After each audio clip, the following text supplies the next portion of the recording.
being the last speaker has its own challenges. You know, first of all, you got to stay sober till this point.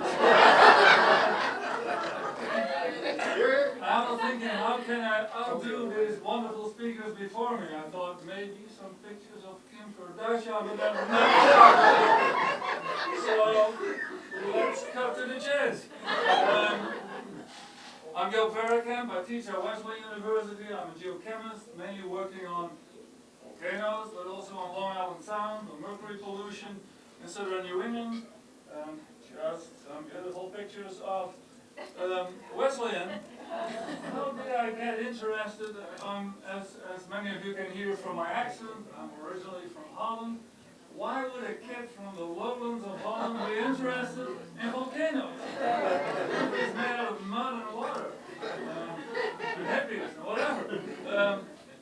It happens that Indonesia was formerly a colony of the Netherlands, and so all of our professors always spoke with this reverence about Indonesia, the volcanoes, and that kind of influenced me. What really got me going was the 1980 eruption of Mount St. Helens. I had just come to this country in 1979, and this is actually after the eruption. And a few days after the 1980 eruption, I was already flying with a helicopter through the plume while it was still erupting. And that was exciting, and I've been trying to keep that excitement going for the next 30 years. I'm going to focus on my work in Indonesia. And so I have started in 1983, about 30 years ago, in my second year at Wesleyan, I organized a 3-month research expedition to eastern Indonesia. And there I saw many active volcanoes and bubbling crater lakes. I'm going to show you some of this stuff of the latter. So once I had seen those, I was sold on it. Here you see, and I got a little pointing device here. So this is eastern Indonesia, sometimes called the Forgotten Islands.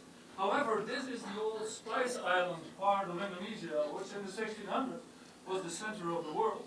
So we got Papua New Guinea here, we got all these tiny little islands here, and ultimately we got Bali and Java there. Sorry, go ahead.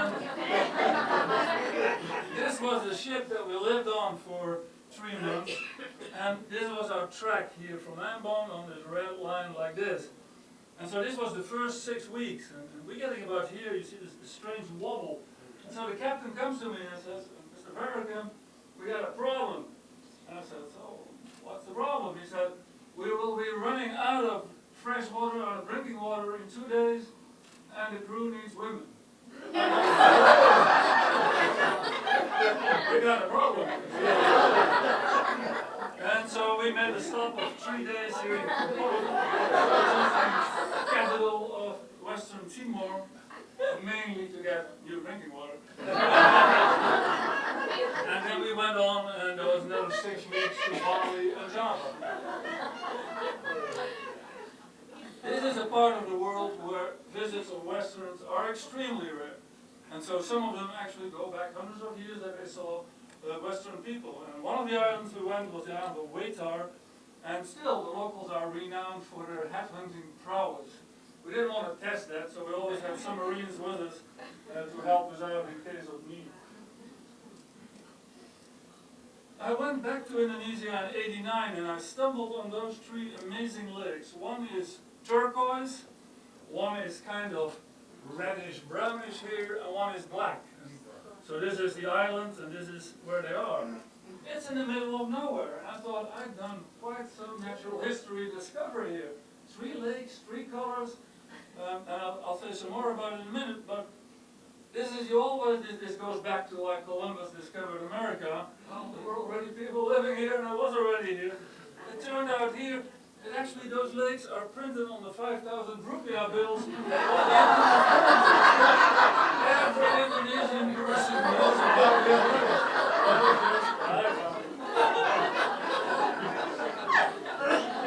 And so these are wonderful things. So this thing has a pH, so the degree of acidity is about 0.3. So it's a little bit better than battery acid. And this here is not a beach, it's sulfur crystallizing from the water. And here you can see that there's a plume of volcanic gases bubbling through this lake.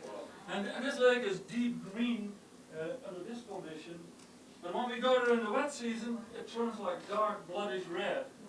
And we've worked on those lakes for a while, and we think that they're analogous to the primitive early Earth. And this probably is the project that's the most exciting I ever worked on. This is Vanuatu. And those of you that have a temporary lapse of where the hell is Vanuatu? Vanuatu is here. So this is Australia, Antarctica, and the Fiji Islands. And in 2004 we had a kind of a milky blue lake, quite quiet. And then suddenly this volcano breaks through and the whole lake turns blood red. And so we analyze the waters and try to model where does that color come from. Another exciting lake that we worked on is Lake Poas in Costa Rica. Some of you may have been there. Hyperacidic lake, explodes, does things. Sometimes it evaporates and what is left is a boiling lake of sulfur. Quite exotic. And so these lakes, we think, kind of staying in harmony with the speaker before me, we'll look at the heart of people. We think that these are the windows into the volcano. We're looking at the heartbeat of the volcano. And by monitoring the composition of these waters, we get some ideas what's going on in that magma. So this is the volcano. Somewhere here is, in essence, groundwater that captures those gases that come from this very shallow magma. That makes it very acidic, very hot, about 300 degrees centigrade, got a pH around 0, and it starts eating away on the rocks. And these fluids are injected in those lakes or emitted in little hot springs. Again, this is Poas, this is Coginchaug in Indonesia, the most famous big bubble of acid. This is Kusatsu Huron. I taught for half a year in Japan, so I had to go to Kusatsu Huron. Ruopeu, sadly I've never been there, but still time, I hope. This is the only table, as people say, don't show me too many tables and numbers. And so there's the table of numbers. So if we look at Lake Bisak, we would expect like 10 of those units, 10 milligrams per kilogram would be normal. Here we got 64,000. It simply is battery acid. The same for chloride and fluoride. And interesting things like arsenic. The drinking water limit is about 10 parts per billion. Well, that is 6,000 parts per billion. I've seen people drink it. Very much so. This is a volcano in Argentina that I'll show you some pictures from. And it's amazing. I'll drink that stuff. Yep.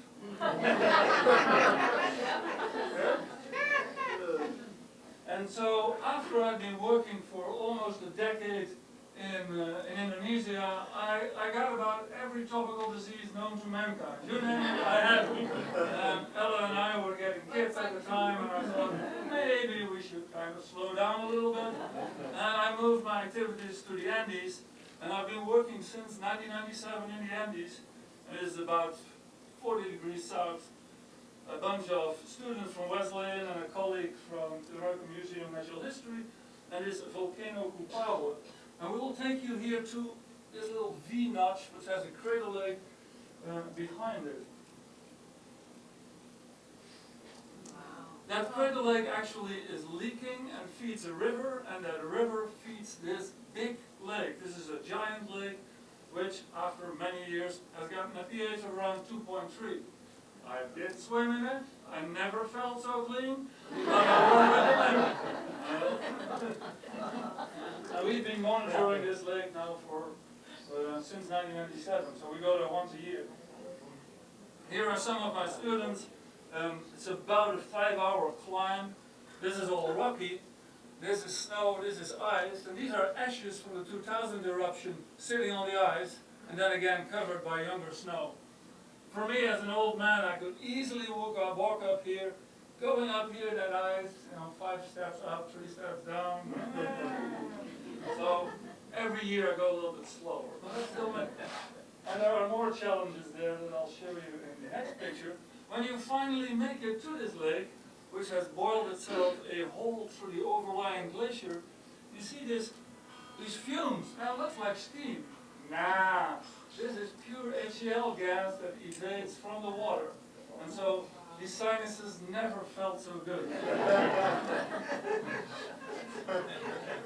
The river that drains this volcano is this yellow blubbery stuff. Not a whole lot growing there except for very exotic and rare minerals. And so again, we've been studying this for many, many years. We also make comparisons with Mars, and so the Opportunity and the other landers tell us which minerals are on Mars. And so here we find this red mineral precipitating right from the waters, and there's gypsum, and there's this mineral potassium diarosite, which have been documented from Mars. And so we make an argument that this is a terrestrial analog of the early Martian atmosphere. And as usual, I'm trying to blend in with the surroundings. Ultimately, all these toxic fluids, volcanic stuff, leaves the volcanic area and drains out of there. In 1999, we had this big river, wonderful waterfall, all looking as clean and good as it is.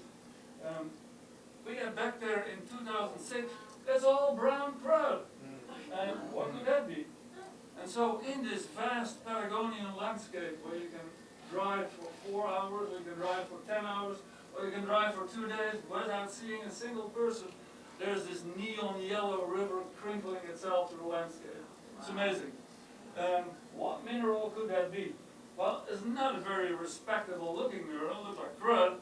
And so it's a mixture of bacterial bodies and then the mineral in tiny little flakes. I'll show you one more slide to really make your evening here. So it is an iron hydroxide sulfate, and that's fine, it's a pretty rare mineral, mainly occurs in drainage areas of mines.